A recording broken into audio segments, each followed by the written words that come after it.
कल मैंने बरेली पर चर्चा के दौरान कहा था कि भाई योगी जी वैसे डॉक्टर हैं जो आप मरीज कहे कि नहीं हमने 2 गोली खाली डोलो कि अब हमें हरारत नहीं है, वो कहते ना एंटीबायोटिक का 9 दिन का कोर्स पूरा करना पड़ेगा। क्या बरेली में वो वही कोर्स पूरा कर रहे हैं। अरे श्रीमती जी कुछ तो सस्ता लो, बचत करो। नहीं श्रीमान जी, सब बढ़िया लो, रहने दीजिए। इसमें क्या खास बात है? थोड़े में ज्यादा स्वाद, यही तो है इसकी खास बात। वाओ मामा, क्या स्वाद है। अरे मेरे राजा, राजा और मसाला, ताकि बीमारी जड़ से जाए। एक दिन डोलो खाने से फिर बीमारी लौट सकती है। बरेली में हाहाकार 120 मिनट में शांत हो गया। खैर ये विषय तो विषयांतर हो गया, लेकिन आज की जो चर्चा थी ना वो इस बात पर थी कि 2 नैरेटिव लेके आप नहीं चल सकते। एक और आपके शिखर नेतृत्व तो ये कहे कि देश की न्यायपालिका भाजपा ने बंधक बना ली, और दूसरी तरफ उस न्यायपालिका से जब आपको राहत मिले तो आप कहो कि ये तो हमारे कर्म इतने अच्छे, अल्लाह की मेहरबानी इतनी बड़ी, और अदालत ने तो दूध का दूध पानी का पानी किया, हम अच्छे बच्चे थे हमें छोड़ दिया। ये नहीं चलेगा। हमने तो सुप्रीम कोर्ट को देखा, सुप्रीम कोर्ट ने आपके पक्ष में निर्णय दे दिया तो आपने कहा सुप्रीम कोर्ट जिंदाबाद, पक्ष में नहीं दिया तो बता दिया कि फलाने के यहां आरती में मोदी गए थे तो यही फैसले आएंगे, कर लो बात। क्या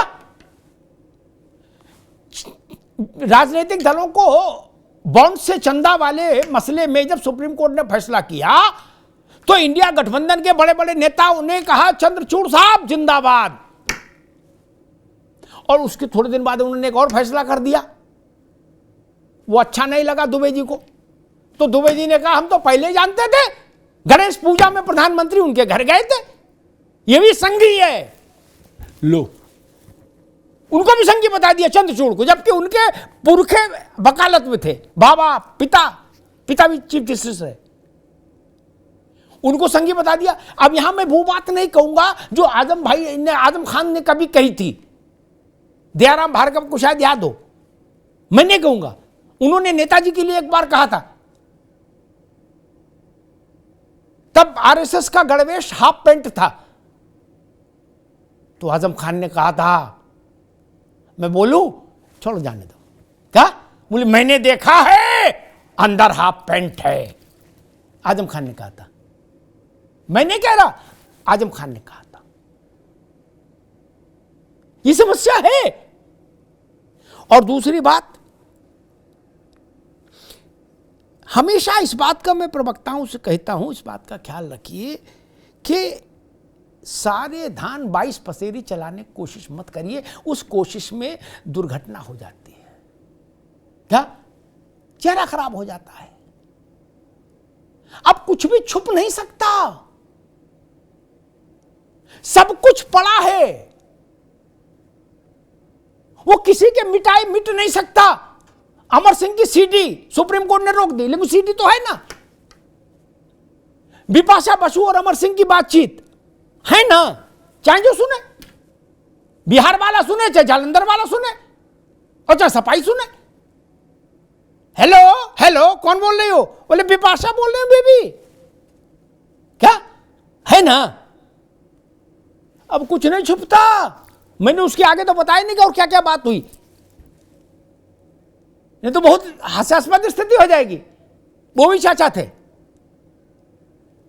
क्या बिपाशा कह रही हो, क्या सब प्रखर समाजवादी आदरणीय स्वर्गीय अमर सिंह जी कह रहे हैं?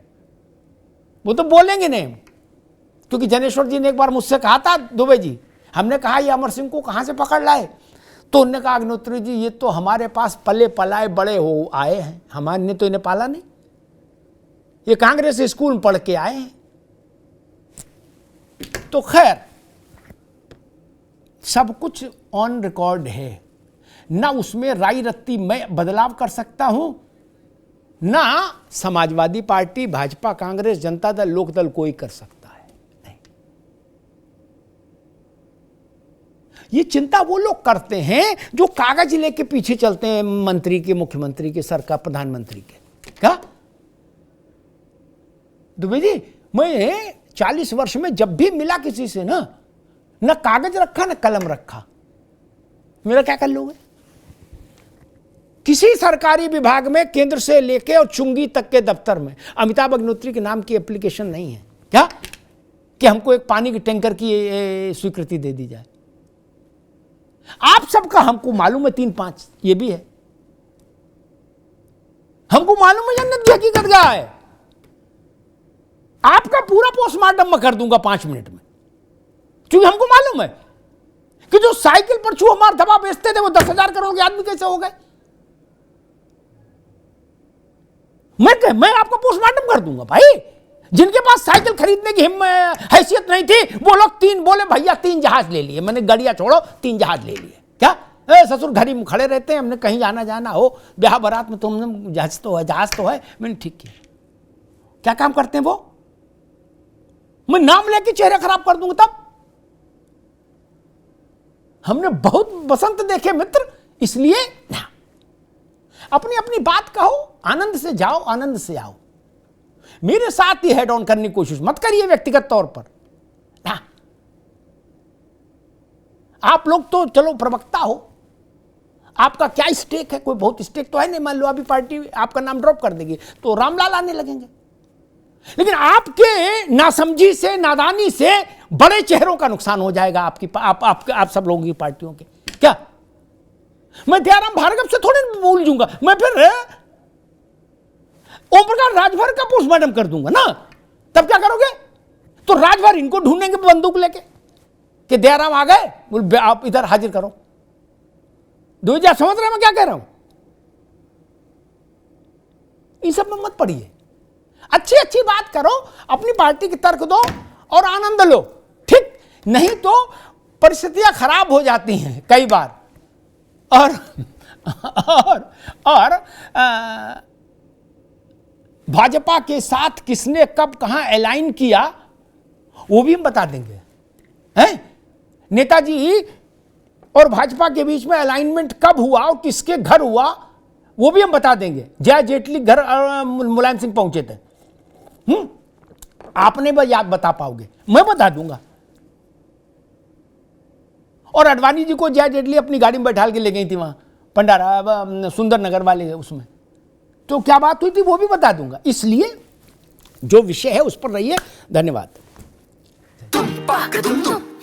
अरे श्रीमती जी कुछ तो सस्ता लो, बचत करो। नहीं श्रीमान जी, सब बढ़िया लो, रहने दीजिए। इसमें क्या खास बात है? थोड़े में ज्यादा स्वाद, यही तो है इसकी खास बात। वाओ मामा, क्या स्वाद है। अरे मेरे राजा, राजा और प्योर मसाला।